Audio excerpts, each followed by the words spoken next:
Tarde. Tarde.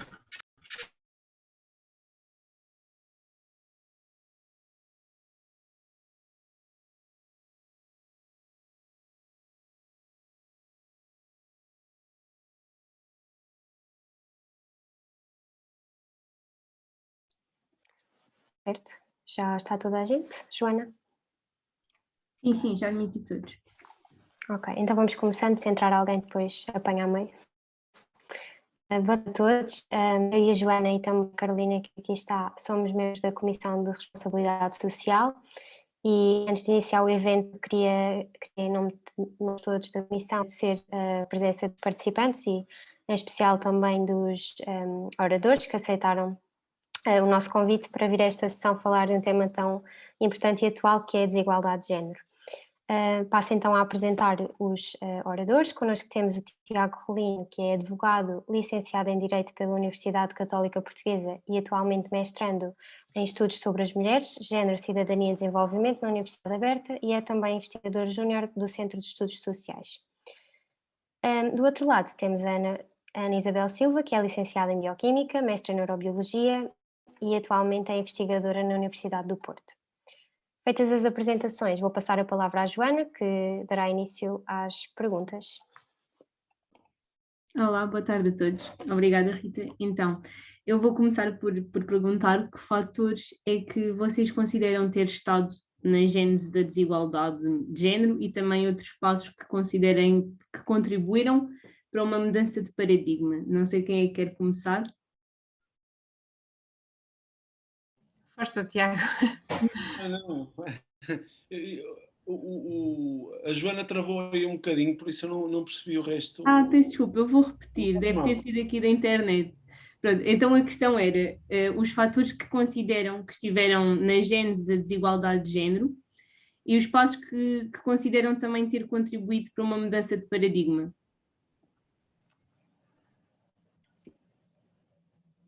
Joana, se quiseres,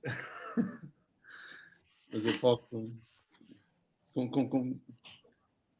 conforme tu quiseres, Ana, pode ser primeiro. Não, força. Pronto. Boa tarde a todas. Em primeiro lugar, é um prazer estar aqui convosco, ter aceitado este convite que muito me honrou e que disse, e que é um prazer estar a falar e a conversar este bocadinho de fim de tarde convosco. Só tenho que fazer uma correção à minha apresentação. Eu já não sou advogado há algum tempo. Fui durante muito tempo, não faz mal, mas agora sou apenas investigador no Centro de Estudos Sociais da Universidade de Coimbra,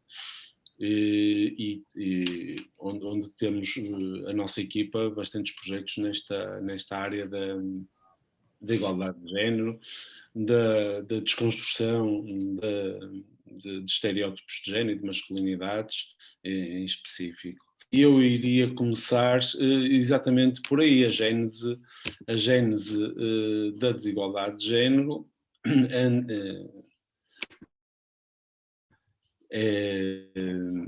falando especificamente do que se passa e da nossa forma como somos socializados, é precisamente o desde que nós nascemos ou desde antes de nós nascermos nos colocarem em diversos, consoante nós nascemos, ou homens ou mulheres, ou determinadas,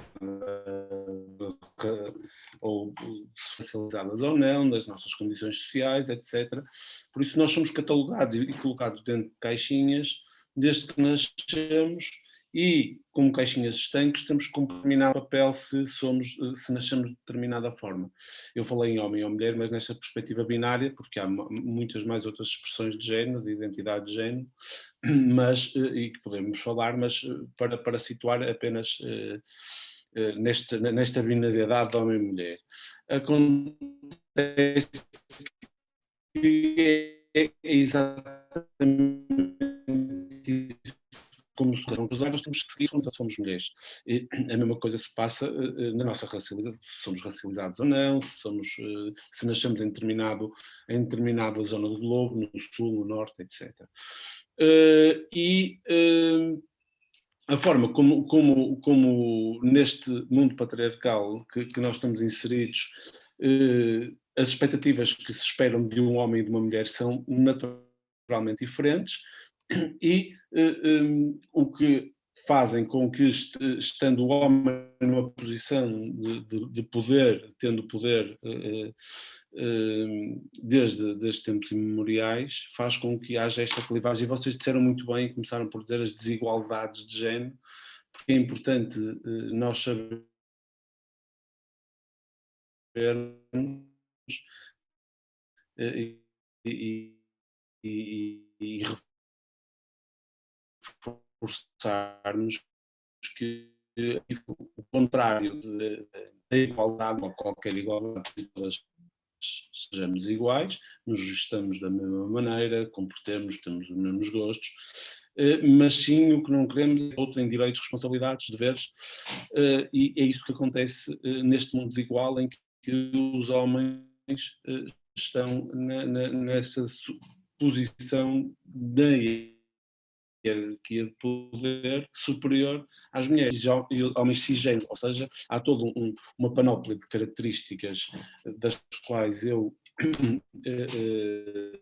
sou possuidor de quase todas, que me põem num sítio privilegiado, porque, por exemplo, para dar exemplos muito práticos, nunca tive problemas de sair à noite e ter medo de que me violassem ou assediassem, nunca me perguntaram numa entrevista de trabalho se eu quero ser pai ou não, porque iria ficar em licença ou iria perder a possibilidade de trabalhar por estar em licença de paternidade, nunca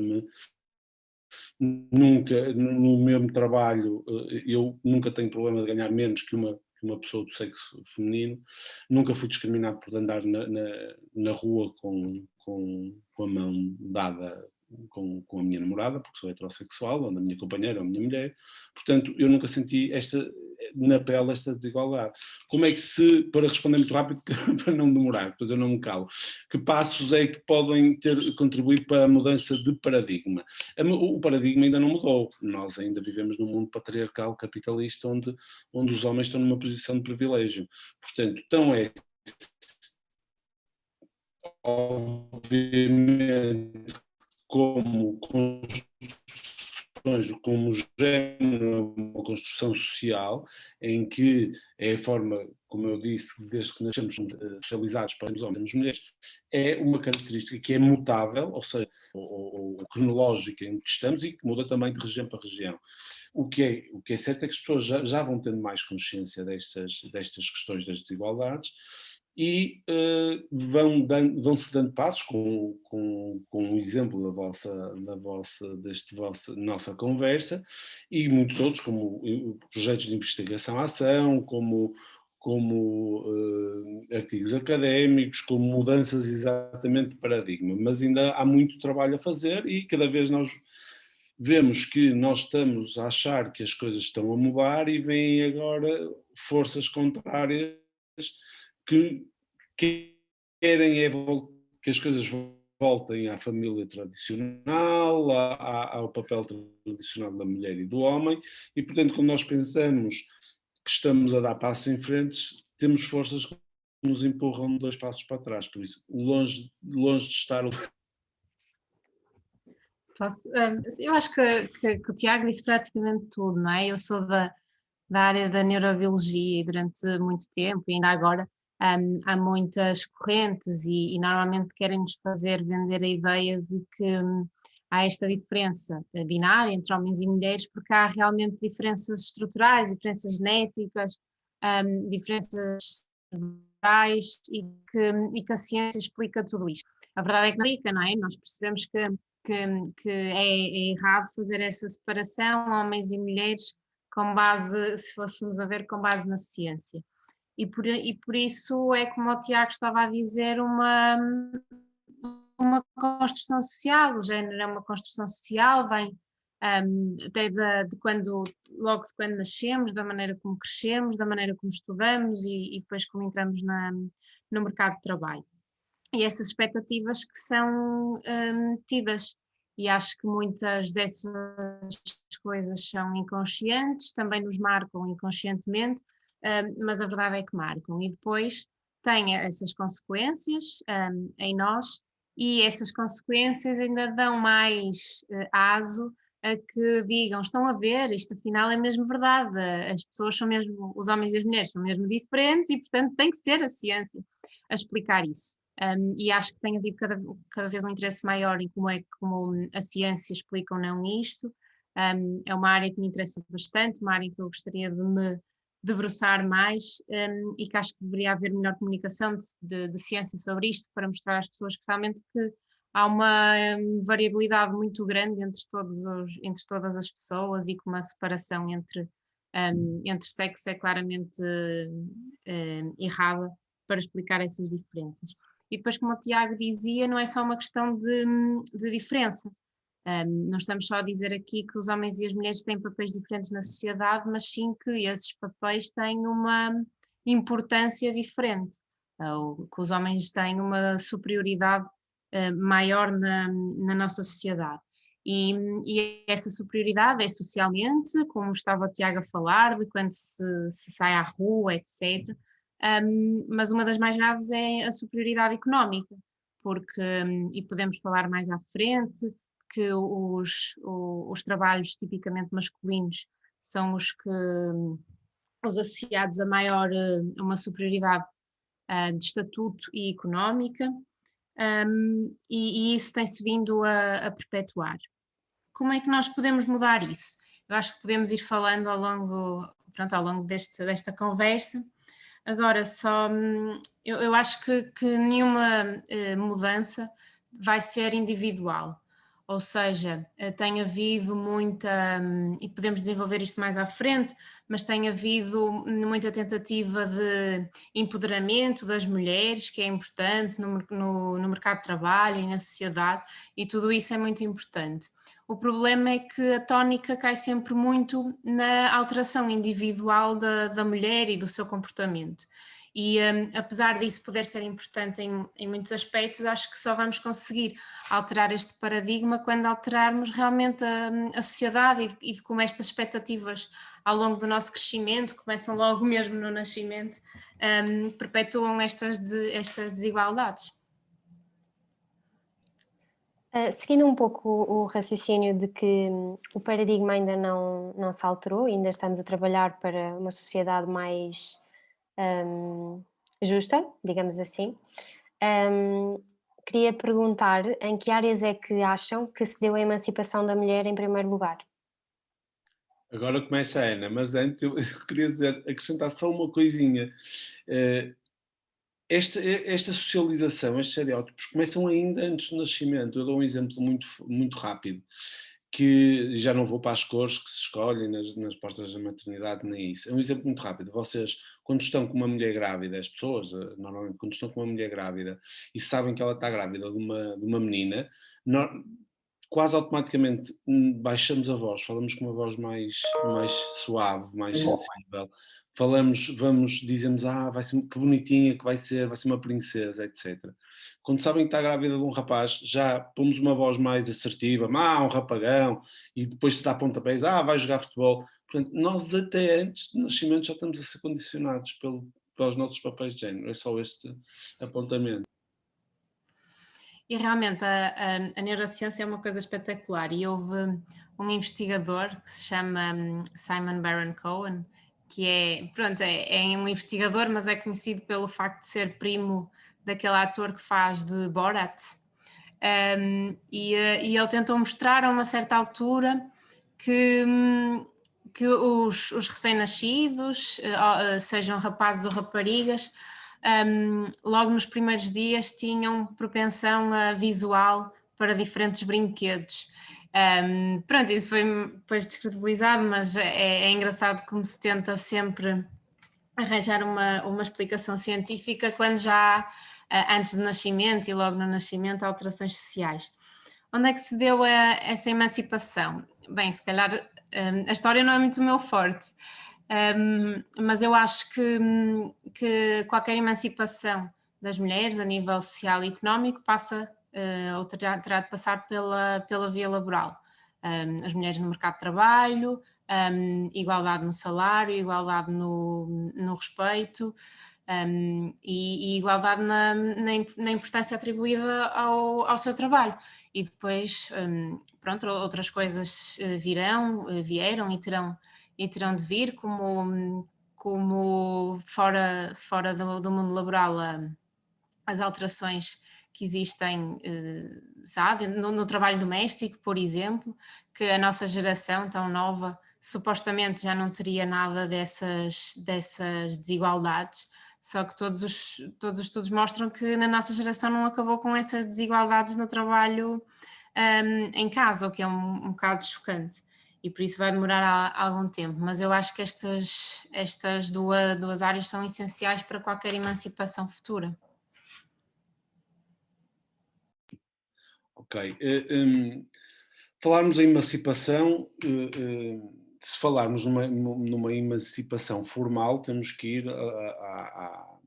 às alterações legislativas que foram introduzidas nas diversas revisões constitucionais, especialmente no nosso país e em várias convenções internacionais, que criaram uma igualdade, digamos, formal e que ajudou de sobremaneira a que a igualdade fosse, pelo menos, formalizada em termos legislativos. A Convenção de Istambul, o facto das cotas também ajudou a que houvesse mais mulheres na participação política, com as críticas que lhe são apontadas, mas que eu, na minha opinião pessoal, é uma lei das cotas de sobremaneira importante.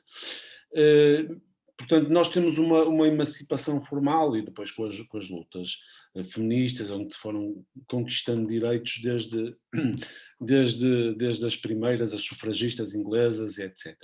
A área do trabalho que a Ana Isabel, do trabalho em si, falou, é uma área muito importante porque é muito visível na sociedade.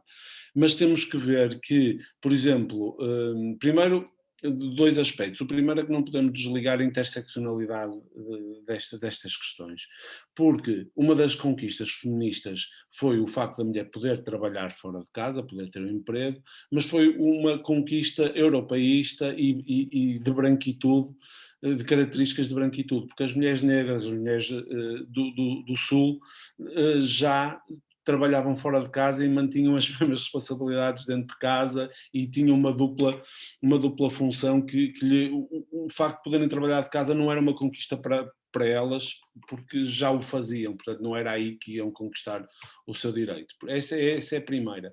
Depois, o facto de haver mais mulheres em posição de poder nas empresas, muito menos do que as desejáveis, e até se pode falar naquela teoria do teto de vidro, porque as mulheres ascendem até determinada, em várias empresas e até na nossa política, ascendem até determinado ponto e depois olham para cima e só veem homens e não podem ascender daquele teto de vidro para cima.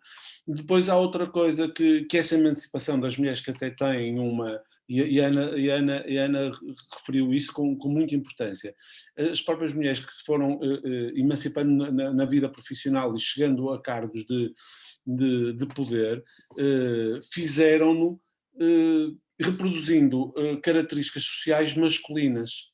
Ou seja, não é aquele facto de um dos princípios feministas, que é a mulher tem que ser mulher por ser mulher, não é ser igual ao homem em todos os aspectos, é conquistar a igualdade sendo diferente, sendo com as características inerentes às mulheres.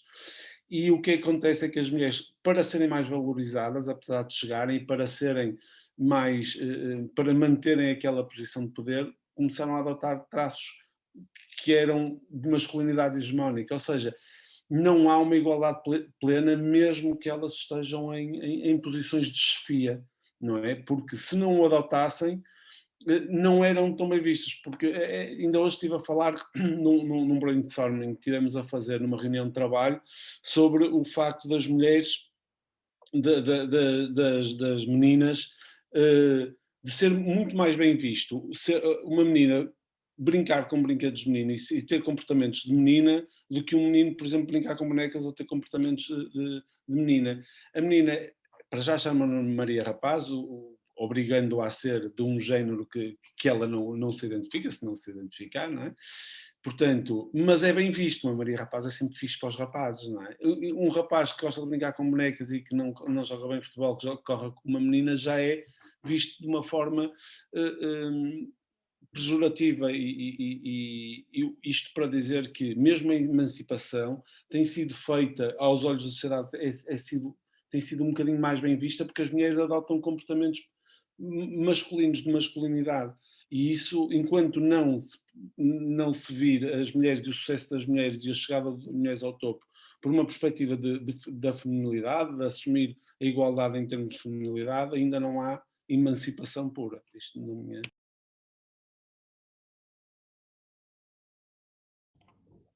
Agora que estamos a falar do ponto de vista mais laboral, eu ia perguntar à Ana, tendo em conta a sua experiência pessoal também, sente que atualmente existe algum estigma relacionado com o papel da mulher na ciência? E se sim, qual e a que nível é que acha?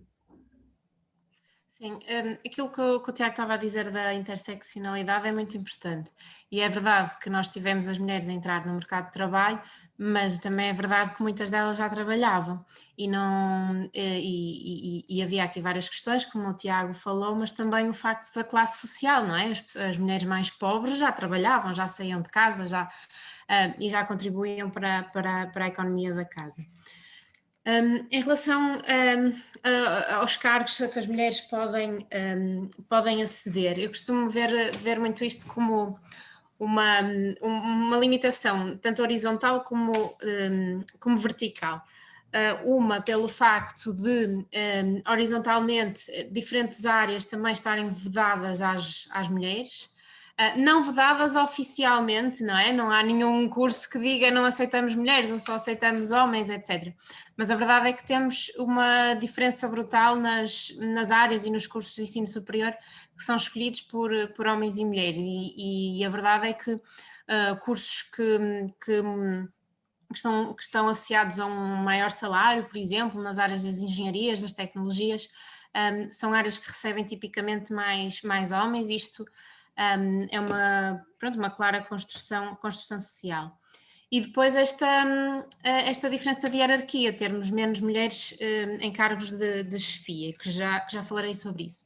Em relação à ciência, eu acho que nós estamos aqui numa área bastante particular, que na ciência não temos propriamente problemas de mulheres a fazer ciência, não é?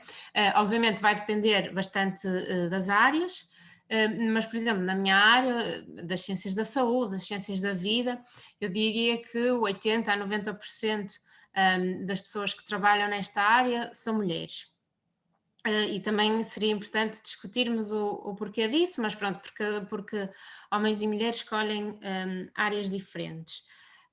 Mas também posso falar, por exemplo, da alta precariedade, da grande precariedade que existe na ciência e que faz muitas vezes com que as mulheres acabem por ficar e os homens acabem por sair. Aliás, os países que têm mais homens na ciência, que têm a distribuição mais equilibrada, são os países que mais investem na ciência e menos precariedade têm.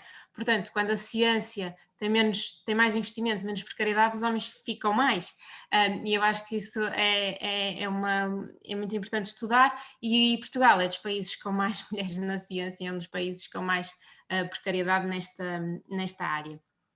Mas a verdade é que, por exemplo, estou num instituto em que tenho 80 e tal % de mulheres, mas nós, quando vamos olhar para group leaders ou líderes do instituto mesmo, a verdade é que nós nunca tivemos nenhuma mulher como líder do instituto.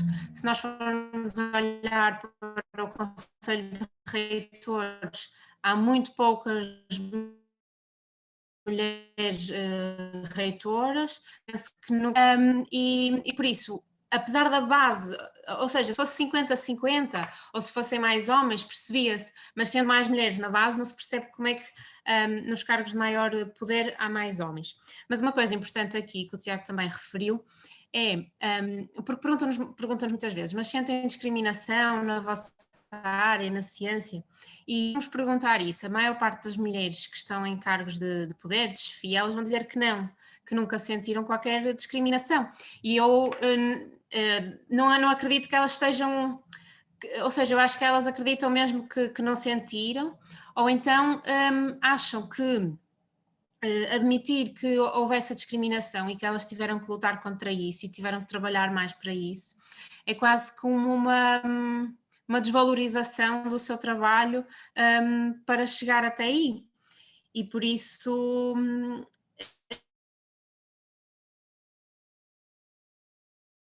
acho que quando as mulheres chegam a esses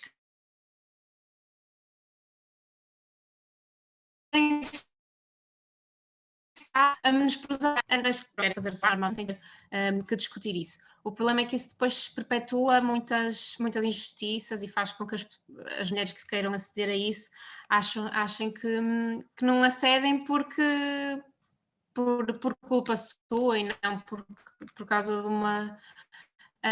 um sistema que as discrimina.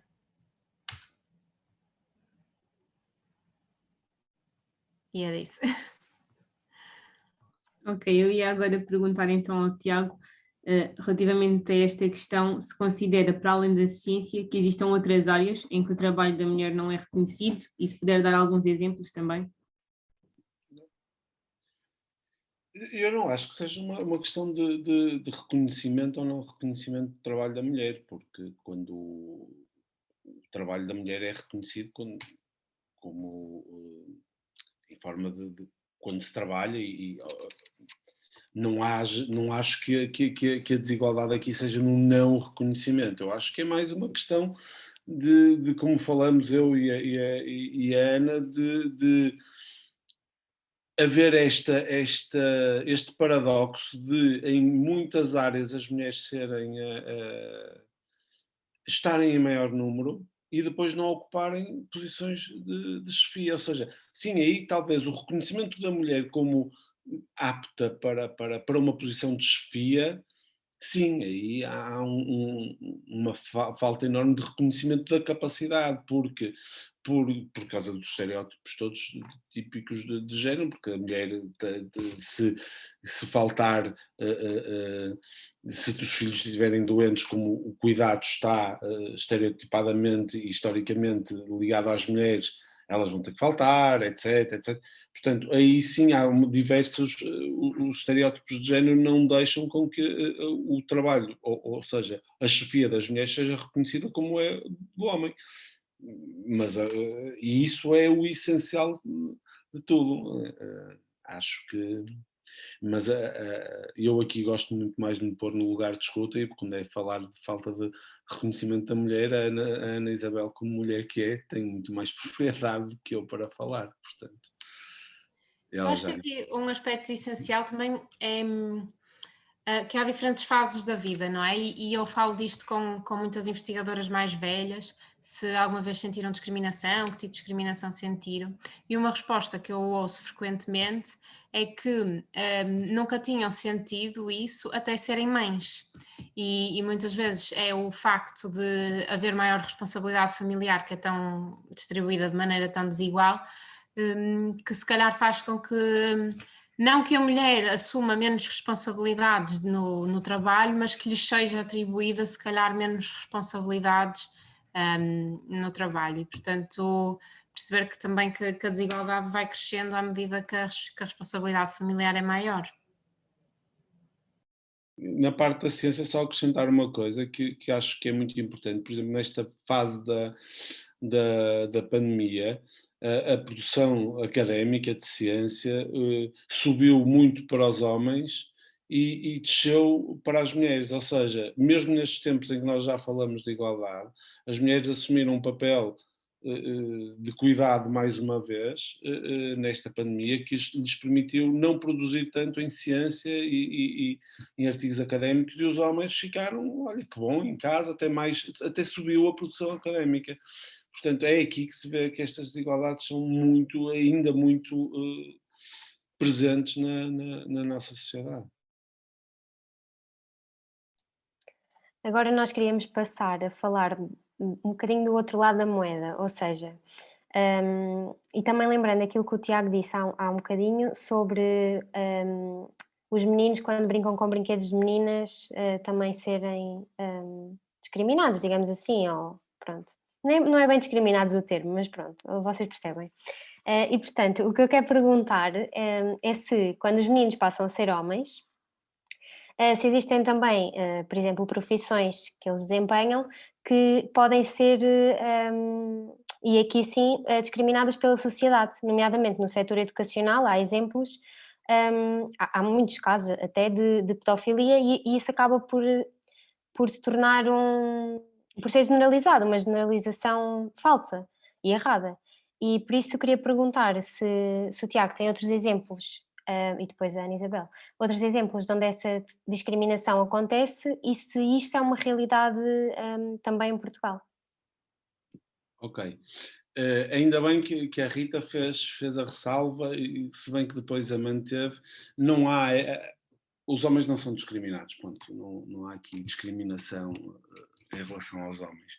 Os homens podem ser atingidos negativamente pelo sistema patriarcal onde nós estamos inseridos. Não é que agora, e é muito importante agora que se começou a falar, e eu trabalho na área das masculinidades, é muito importante vermos que os homens têm que estar envolvidos no ser aliados do feminismo, ou estar lado a lado com o feminismo, não agora porque descobriram que podem que também sofrem com o patriarcado, mas porque é uma luta justa de direitos humanos. Portanto, não é agora que se descobre, temos muitos aliados do feminismo homens, porque descobriram que também sofrem com o patriarcado e que vamos estar coitadinhos dos homens, são muito discriminados e também sofrem muito. Não, a questão é que os números, os estudos, os factos dizem-nos que o patriarcado, este sistema patriarcal e capitalista onde o mundo está inserido, prejudica maioritariamente as mulheres, como nós já vimos, e em todas as esferas, mas traz também, não discrimina, mas prejudica os homens em determinadas, em muitos aspectos e muito importantes aspectos. Um deles é a saúde, outros é a violência, a saúde mental, em suicídio, em obesidade, em acidentes de trânsito, em tudo. Mas é por causa dos estereótipos rígidos de masculinidades hegemónicas que isso acontece. Portanto, por isso é que eu digo, não há uma discriminação. Acontece que neste caso, que referiu e muito bem, dos homens estarem no setor educacional, especialmente nas creches e nas idades mais pequenas, existe, mais uma vez, por causa dos estereótipos de género em duas facetas. A primeira é que a mulher é que é cuidadora. Foi assumido que, e a Ana Isabel como cientista sabe dizer, que nós, isto vou pôr as aspas todas, nós nascemos com um gene do cuidar, e as mulheres nascem com o gene cheio do cuidar e os homens com falta de gene de cuidar.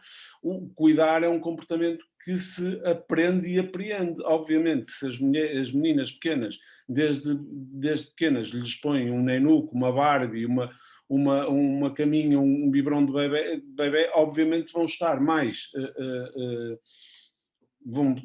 aptas porque foram reproduzindo esses comportamentos ao longo da sua infância. Se fizerem exatamente a um menino, depende do menino, porque depois também depende de pessoa para pessoa, ou seja, não há um gene de cuidar, não há uma predisposição genética para o cuidado. E depois, o outro estereótipo rígido de género relativo à masculinidade é que os homens estão sempre preparados para sexo, para fazer sexo e tudo que vem é sexo, o que também causa alguns problemas aos homens, às mulheres, os que nós sabemos, porque temos que cumprir uma determinada comportamento que é esperado que os homens estejam sempre preparados para sexo e só vejam sexo e têm que estar. Há homens que não são assim, que têm que reproduzir para serem aceitos pelos seus pares e depois, como o sexo está tão intrinsecamente ligado à masculinidade, ao homem, as pessoas veem que um homem quer ser educador de infância dos pequeninos, é logo porque quer que está a pensar sexo, só pode ser pedófilo. Isto é uma realidade porque nós entrevistamos num dos projetos que nós temos, que é o Parent, um educador de infância dos mais pequeninos, eu acho que creches mesmo, que eles são de bebé até aos 3, não? E ele disse que obviamente sofreu alguns olhares e algumas queixas, tanto da parte dos pais e das mães, como depois da comunidade educativa onde ele se inseria. E há só 16 num universo de 700, 800 pessoas, só há 16 homens a cumprir essa função. Depois, outro tipo de profissões. Não há bem profissões, eu acho que há mais papéis que os homens desempenham que estão também ligados à mulher, ao estereótipo do que é ser mulher e que não é o que é ser homem, em que as pessoas os olham de lado e que os consideram menos homens, como se, por exemplo, se for que trabalhe na limpeza doméstica ou que faça. Aí é visto. Depois há outra coisa que também é engraçada e com isto termino. Quando se vê um homem a ter que é giro, que já é o contrário do que vocês querem dizer, de uma desvantagem, mas sim uma vantagem. Se vocês virem, por exemplo, a reação que as pessoas têm quando veem um homem com um carrinho de bebé no supermercado a fazer compras, toda a gente vai dizer, que bom pai que ele vai ser, que bom, e até ajuda, e vão ficar assim embevecidos, toda a gente, é um pai maravilhoso. As mulheres fazem isso há anos, e nunca lhes disse, olha, és uma ótima mãe por fazer isso. Portanto, a visibilidade que têm quando fazem um papel que deveria ser do casal, do homem e da mulher, o cuidar que deveria ser de ambos e de ambas, é muito mais valorizado quando é um homem a fazê-lo. Portanto, nem aí ele é o discriminado que foi utilizado. Sim, eu acho que nisto da discriminação, não é? Porque se uma mulher se vestir, se um homem se vestir como uma mulher é mal visto, uma mulher já se pode vestir como um homem. E é pelo simples facto de querer ser mulher é mal visto e querer ser homem é bem visto, porque ser homem tem um estatuto superior na sociedade. E depois isto que o Tiago estava a falar, há realmente uma diferença das profissões que são escolhidas. E depois isto vai-se perpetuando, ou seja, há mais mulheres educadoras, há mais mulheres a fazer limpezas e há mais homens nas áreas tecnológicas, e depois como as novas gerações vão crescendo com isso, assume-se isso como normal e a naturalidade de haver esta separação acaba por se perpetuar. E isso leva-nos àquilo que referimos inicialmente, que é a existência de cotas, por exemplo. Temos um exemplo, as cotas na política, e eu sou defensora de cotas, porque eu acho que é uma das maneiras de artificialmente obrigarmos a que haja uma maior representação na política, neste caso, e isso vai obrigar a que novas gerações cresçam percebendo que é normal esses cargos serem ocupados por ambos os sexos. E porque também é uma questão de justiça, no sentido que temos que ter essa representação. Mas eu acho que em termos sociais dá um peso muito grande isto existir, porque quebra esta imagem de que há áreas em que só os homens estão e de que há outras áreas em que as mulheres estão. Agora, obviamente, o objetivo final é tudo isto acontecer naturalmente sem a existência de cotas. Enquanto isso não é possível, acho que elas são mais do que necessárias.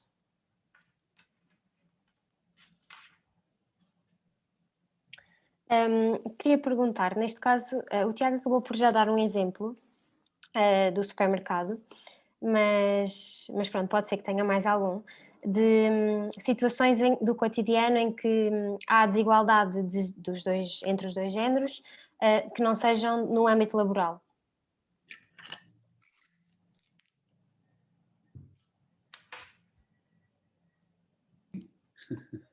Para mim? Sim, pode acrescentar situações, se lembrar. O tipo de discriminação em relação aos homens? Ou um tipo de desvantagem que os homens sofram? ok. Eu fui falar das mais visíveis. O facto de haver comportamentos rígidos de género relacionados com uma masculinidade e como são estereótipos que são muitas das vezes e quase todos inalcançáveis para a maioria dos homens, há uma pressão muito grande interior para que os homens cumpram aquilo que está estipulado do que um homem deve ser. E nós somos todos e todas diferentes, e há estudos até que dizem que os homens são mais diferentes entre eles e as mulheres mais diferentes entre elas que os homens e as mulheres entre uns e outras. E, portanto, os homens têm que cumprir determinados paradigmas, determinadas pilares da masculinidade que são inalcançáveis e que o facto de nós não conseguirmos, nós homens, falando como homem cisgênero e heterossexual, não conseguir cumprir, causa-nos diversas, para já causa-nos problemas do foro psiquiátrico, psicológico, depressões. Por outro lado, obriga-nos a ter comportamentos agressivos e violentos, a abusar mais de substâncias aditivas, como o álcool, como a droga, a termos uma sexualidade que, de certa forma, não vai corresponder ao padrão daquilo que se vê na pornografia, e vai causar esses problemas todos, a adotarmos comportamentos de risco, como a sermos mais presos, os homens que são a maioria da população prisional. Portanto, isto tudo deriva destas expectativas sobre o que é ser homem e que os homens não conseguem alcançar e que o tentam e por vezes não, e causa sempre desvantagens para os homens, mas isto é como eu disse há pouco, não é porque os homens agora tenham noção de que também são afetados pelo sistema patriarcal que vão lutar pela igualdade, pelo feminismo, porque essa deveria ser por simples e básicos direitos humanos, porque as mulheres e os homens têm, e os outros, e as outras identidades, eu não posso cansar de referir, de género, e as outras identidades e expressões de género também, têm direito, ou todo o ser humano, para englobar toda a gente, tem os mesmos, deverá ter os mesmos direitos, obrigações, responsabilidades, vantagens, desvantagens, não é pela sua expressão de género ou pelo seu sexo biológico que deverá ser ou beneficiado ou prejudicado. Sim, eu li um livro há pouco tempo, que também é de uma investigadora, da Leslie Kern, que escreveu um livro que é Feminist Cities, e pôs-me a pensar, e obviamente já eram situações que já tinha sentido e pensado sobre elas, mas eu acho que é uma das desigualdades mais importantes que existem, que é a participação na vida cívica. Falamos um bocado na política, mas falamos da política institucional, mas a participação política e na vida cívica também é muito importante. E o que ela descreve, e acho que muitas de nós já sentimos, é em termos de manifestações, de participarmos em ajuntamentos, em debates, etc. A verdade é que muito disso ainda está vedado a muitas mulheres, e aqui temos que falar daquilo que o Tiago tem vindo a referir e que eu acho que é muito importante, a interseccionalidade. Não é a mesma coisa uma mulher branca estar numa manifestação ou uma mulher negra estar numa manifestação, assim como não é a mesma coisa e não há a mesma liberdade de eu ir a uma manifestação como uma mulher mãe que tem que estar com a filha não tem a mesma liberdade nessa manifestação. E por isso, isso é uma das coisas que mais me preocupa, é a participação nessa vida coletiva que depois influencia muitas das decisões e que muitas vezes está simplesmente vedada às mulheres. E depois também fala de tudo o que é urbanismo, de como as nossas cidades são muito desenhadas à base das medidas dos homens e de como devemos começar a pensar cidades para toda a gente, e aqui mais uma vez a interseccionalidade, porque os homens não são todos iguais entre si, as mulheres não são todas iguais entre si, e são discriminações que se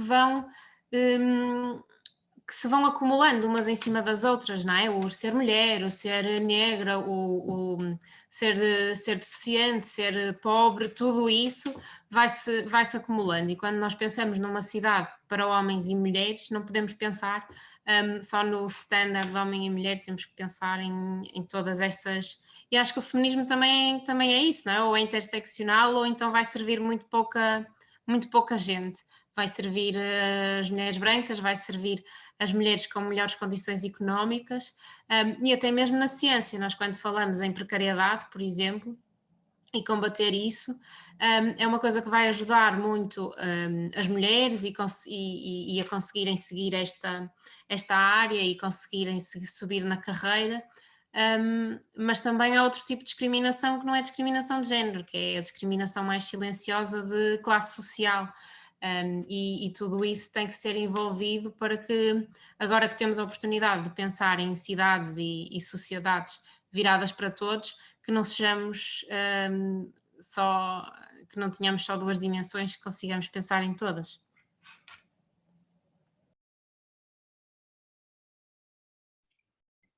Agora gostaríamos de nos focar mais nas soluções para este problema da desigualdade de género e o que é que acham que ainda pode ser feito nesse sentido.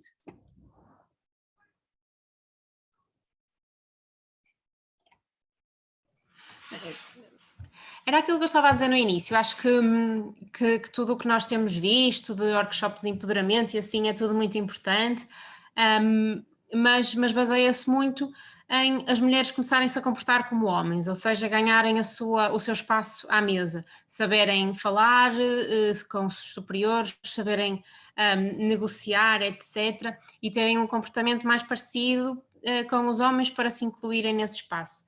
E eu acho que não é esse o caminho a seguir e não é isso que vai resolver inteiramente o problema. Acho mesmo que é um problema de sociedade e que nós, primeiro que nós o temos que admitir que existe. Eu acho que apesar de tudo, comparando, sei lá, com o racismo, todas as outras discriminações, estamos no melhor caminho, mas ainda há quem ache que é um problema que não existe. E depois percebermos como sociedade como é que podemos mudar isso. Há as alterações legislativas que acho que são sempre bem-vindas e que as devemos fazer. A questão da educação também é bastante importante, termos estes debates e fazermos essa construção coletiva. Não sei se o Tiago tem mais algo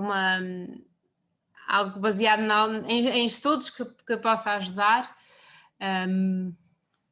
mas acho que não vai ser um caminho fácil, mas como o Tiago falava no início, também estou muito preocupada com isso, porque nós pensamos que o caminho para a conquista de liberdades e para a alteração da sociedade é um caminho contínuo, não é? Vamos hoje ter uma conquista, amanhã vamos tendo outra, e portanto vamos sempre pensando em mais conquistas e que as conquistas que tivemos há 1 ano, há 10 anos, há 20 nunca vão ser postas em causa, e a verdade é que estão a ser, e por isso não podemos pensar só, faz com que não consigamos pensar só no futuro e em novos direitos, mas que tenhamos que mais uma vez voltar a defender aquilo que achávamos que já estava conquistado, a sociedade patriarcal, de que os homens ganham mais e de que isso é normal, o direito à escolha do que fazer com o seu próprio corpo, tudo isso acho que vai ser posto em cima da mesa nos próximos tempos.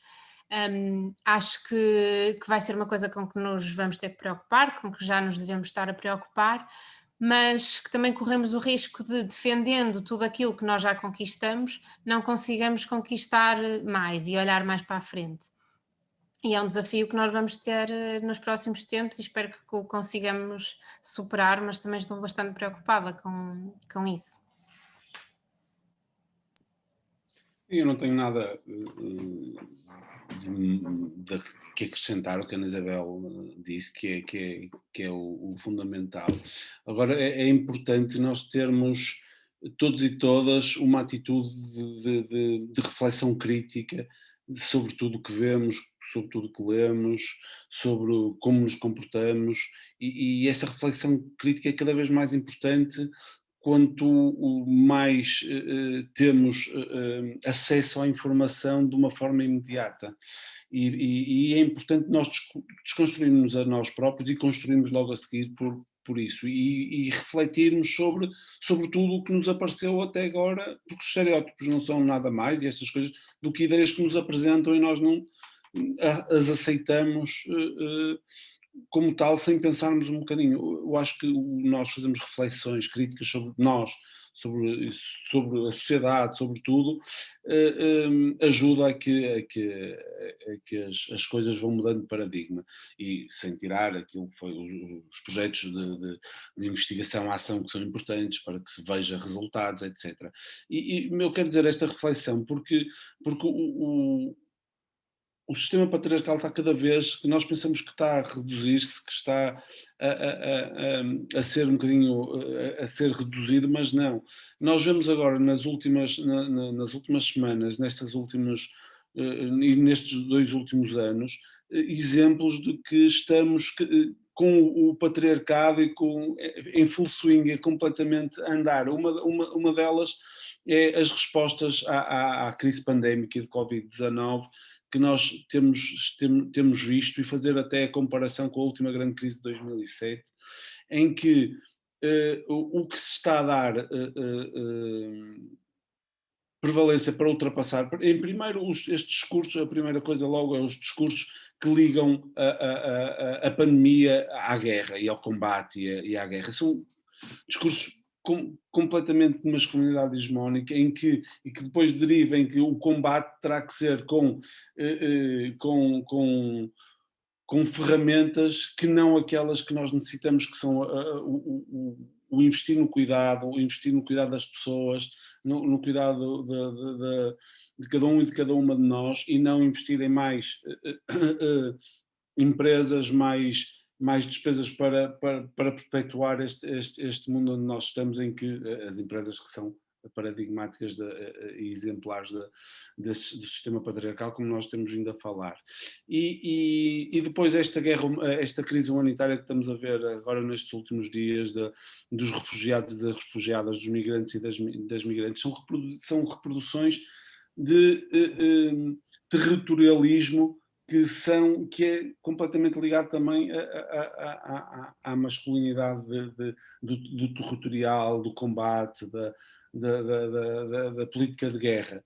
E então nós que pensamos que isto está tudo que as coisas estão a melhorar um bocadinho, afinal infelizmente não estão. Só queria dizer mais uma coisa que me esqueci de dizer há uns tempos. Não nos esqueçamos que tem a ver com a desconstrução de tudo o que nós vemos, mesmo da ciência, e a Ana Isabel vai-me corrigir de certeza, eu não me queria estar a meter aqui, mas se repararem, na historicidade da ciência e da literatura, das artes, foram escritas de homens para homens. Portanto, mesmo os conceitos que nós muitas das vezes achamos, até determinada altura, que são aceitos mesmo na ciência, não nos podemos esquecer que têm sempre o cunho patriarcal e dos homens para os homens. Agora, Ana, por favor, corrija-me se estiver errado, porque eu não quero estar a dizer asneiras. Portanto, isto é só para pensar que tem tudo um cunho patriarcal desde sempre. Só queria acrescentar umas coisas. Aquilo que o Tiago estava a dizer, de acharmos que o patriarcado se vai reduzindo com a conquista de direitos, e há aqui um exemplo que eu acho que vocês, estudantes do ensino superior, com o qual se conseguem identificar, e mostra muito bem aquilo que eu quero dizer. Se nós formos olhar, e não sei quantos de vocês andaram na praxe, mas se nós formos olhar para aquilo que são os cânticos da praxe e todas as tradições, etc., que de si já são, pronto, se nós formos olhar, não é, para aquilo, são machistas, são bastante agressivas. E uma coisa que se foi assumindo, que eu acho que é natural, é que com a entrada de mais mulheres no ensino superior, que está a acontecer, não é? Que isso se vai esfumando, não é? Porque se temos cursos um, compostos maioritariamente por mulheres, praxes compostas maioritariamente por mulheres, esses cunhos machistas deixam de existir. Só que estamos a assistir exatamente ao contrário. Ou seja, quanto mais mulheres entram no ensino superior, mais agressivos ficam esses cunhos machistas que existem, por exemplo, na praxe. E isso vai contra aquilo que nós achávamos que seria natural. Porque a verdade é que como em qualquer desigualdade, há um grupo que beneficia dessa desigualdade e, portanto, sentindo-se cada vez mais atacado com o aumento do número de mulheres no ensino superior, acaba por aumentar a sua agressividade de maneira a se proteger. E por isso eu acho que é isso que nós estamos a assistir e vamos assistindo, que é a maior conquista de espaço público das mulheres e de direitos, vai também trazer uma resposta que, apesar de ser constituída por ou seja, por um grupo menor, vai ser cada vez mais agressiva e acho que nos devemos preparar para isso. E o Tiago também tocou aqui um bocadinho nas partes de como fazemos política, que política é que nós devemos fazer e como a pandemia nos mostrou que muitas desigualdades estão ainda presentes. Acho que foi realmente um período que nos mostrou bastante isso e de como a política tem a possibilidade de atuar sobre isso. Nós, por exemplo, em relação aos orçamentos de Estado, eu sei que na Comissão de Igualdade se pensa muitas vezes o que é que, e acho que é o que se deve fazer, que é o que é que cada medida económica e não só vai afetar as pessoas mais vulneráveis e neste caso as mulheres e a partir dessa conclusão se faz ou não sentido continuar com essa proposta. E pronto, e através da política conseguirmos alterar essas coisas. Tivemos muitas mulheres agora no desemprego, pelo simples facto de haver o risco das escolas fecharem e, portanto, as mulheres são as principais cuidadoras e por isso havia o risco delas é que terem que faltar ao trabalho. E a verdade é que a única coisa que pode estancar ou alterar isso nas empresas é o governo e perceber que atacando para reverter e atacar a crise económica, há grupos específicos que são mais afetados e por isso. E nós revermos, aquilo que nós aprendemos e o que nós lemos e o que nos influencia no dia a dia, mas também depois nas escolas e nas faculdades, que é muitas vezes feito por homens, não é? Mesmo na neurociência, nós já não estamos nesse tempo, mas em que as mulheres tinham ou que tirar o seu nome dos artigos ou que pôr de maneira a ver só o apelido para que não fosse desconsiderado, mas isso não foi assim há tanto tempo quanto isso, e por isso todas as inovações que nós aprendemos são praticamente todas de homens, e isso, quer queiramos, quer não, tenho a certeza que também tem alguma influência na maneira como depois olhamos o mundo e olhamos os géneros. Não sei se o Tiago quer acrescentar mais alguma coisa. Ok. Então eu vou passar à última pergunta da nossa parte, depois vamos abrir um espaço para os participantes, para o resto da assistência, fazer perguntas, caso tenham. E é assim também mais objetiva. Portanto, queria que o Tiago nos dissesse o nome de algumas mulheres que admira pelo seu trabalho, pelo seu ativismo na promoção da igualdade de género, e a Ana Isabel de homens que admira por apoiarem também esta causa. Fazer aqui um cruzamento.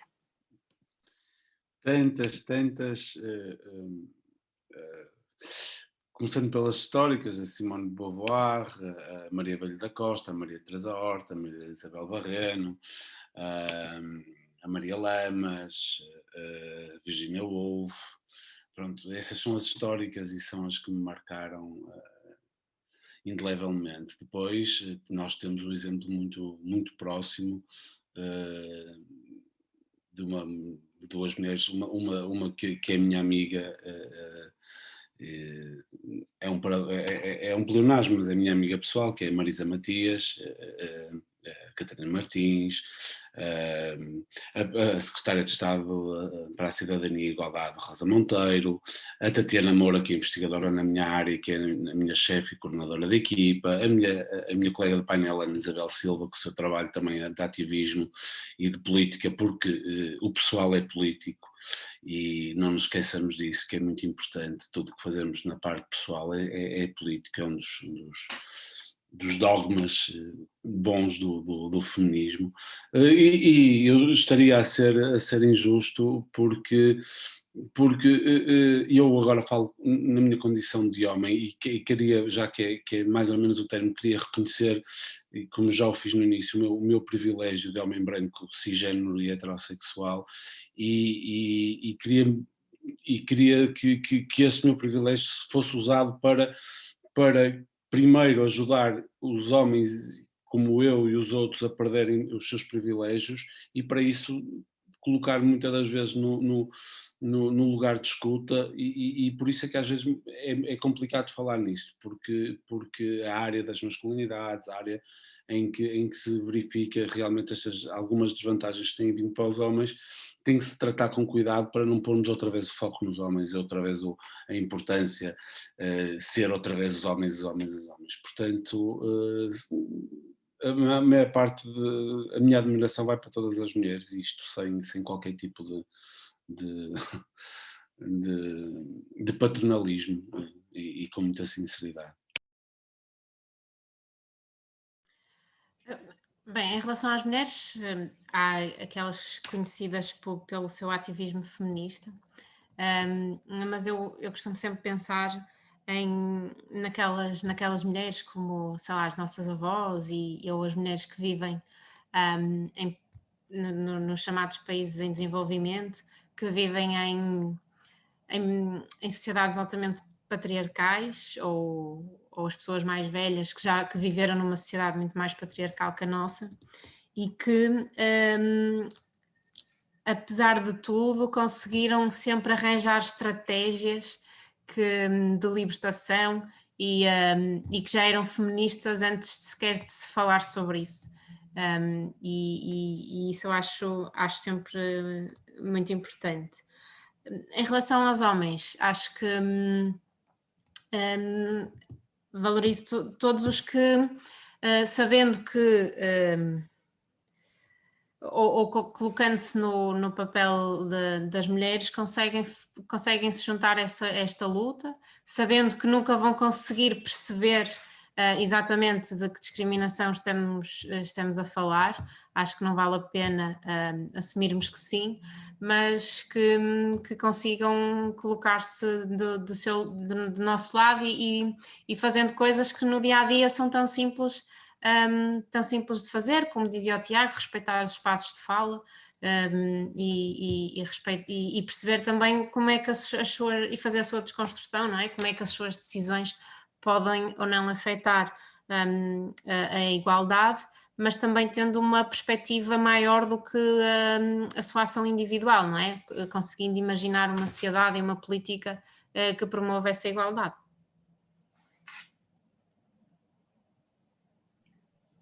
Agora, se calhar, passávamos para as perguntas do chat. Temos aqui uma questão, não sei se, entretanto, quiserem, estejam à vontade para colocar lá. O Gonçalo fez uma pergunta mais direcionada para a Ana, que era: quando estudou, se considera que houve incentivos por parte dos docentes para a formação das mulheres?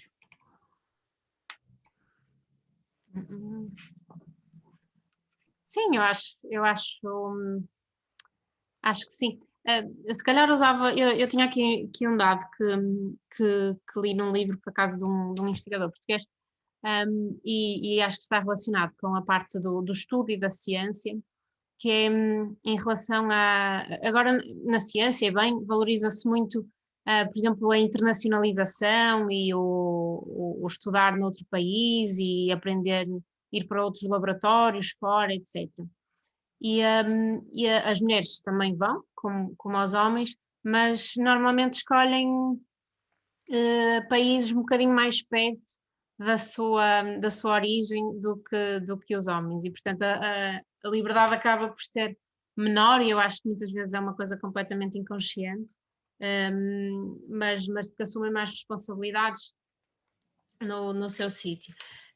E é uma coisa que eu acho que devíamos tentar combater, e eu assumo a minha formação agora como estudante de doutoramento e como futura e como investigadora, e acho que os group leaders e todos os professores devem ter em atenção todas essas discriminações quando nos ajudam a escolher carreiras e a escolher o desenvolvimento da carreira. Em termos no ensino superior, não sei muito bem se houve incentivos por parte dos docentes. Não acho que tenha havido uma diferenciação, acho que isso é bom, mas pronto, não sei muito mais o que responder em relação a isso. Ok, muito obrigada. Eu não sei se há mais questões, não recebemos mais nenhuma. Ok, veio outra. Tem algumas recomendações de livros que abordem estes temas de uma forma mais moderna?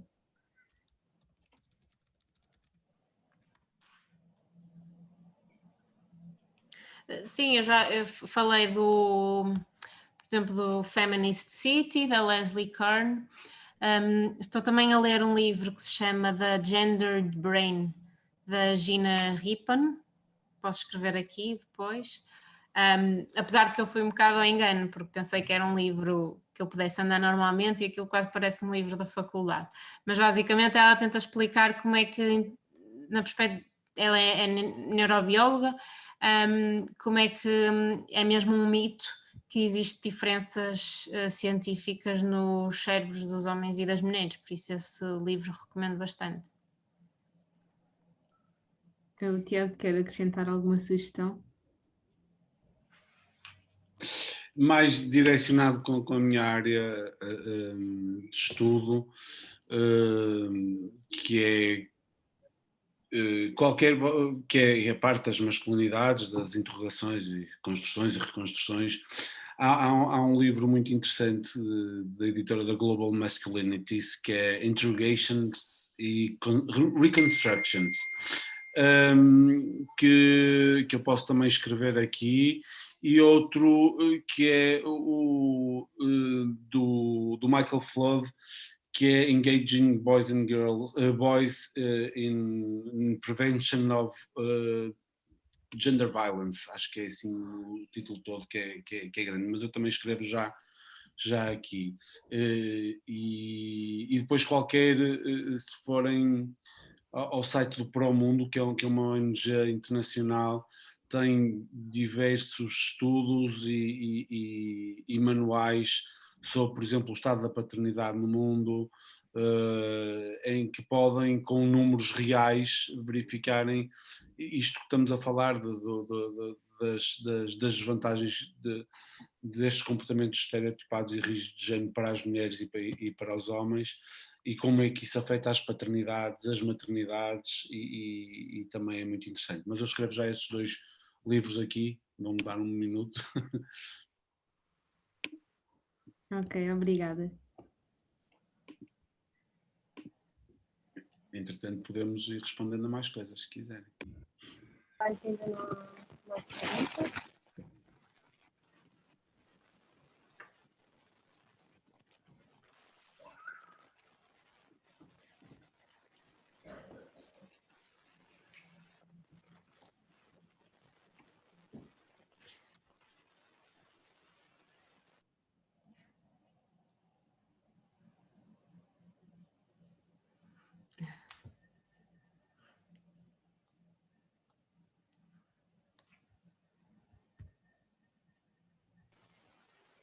É normal não haver perguntas. Pois, bastantes temáticas à volta deste tema, que acaba por muita coisa para ser falada.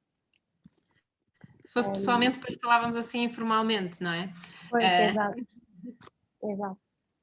Isto online é sempre diferente. Mas pronto, já passaram uns segundinhos, uns minutinhos. Se calhar mais ninguém tem perguntas. Não sei se vocês próprios querem... Engaging não involving, desculpem, o livro. Ok.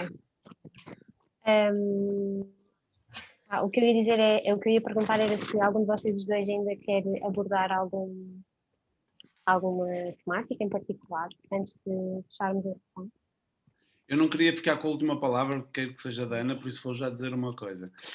Há um exemplo muito giro que também surgiu hoje, da parte dos brinquedos, que eu nunca tinha pensado nessa perspectiva, e hoje em conversa também tivemos umas entrevistas de focais que foram bastante interessantes, e surgiu a forma dos brinquedos tem outra e que vai desembocar um bocadinho no que a Ana Isabel tinha dito há bocado da ocupação de espaços. Reparem que os brinquedos que se dá às meninas não ocupam praticamente espaço de brincar. As bonecas, isso é tudo um bocadinho mais ali no seu sítiozinho.